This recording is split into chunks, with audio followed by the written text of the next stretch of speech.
আজকে অভয়াকাণ্ডে রায় হয়েছে, কিন্তু বিচার হলো কি? রায় হওয়া মানেই কিন্তু বিচার হওয়া নয়, এটা ক্রমশ স্পষ্ট হয়ে যাচ্ছে।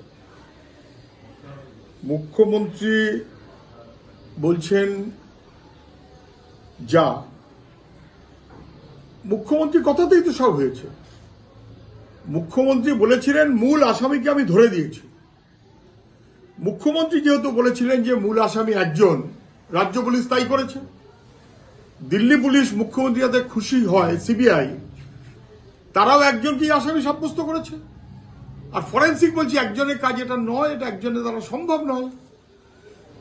বিচার হলো না, রায় হলো। মুখ্যমন্ত্রী যাতে খুশি হন এবং মূল আসামিকে মুখ্যমন্ত্রী ধরে দিয়েছেন, অতএব তার আমৃত্যু কারাদণ্ডের রায় হয়েছে।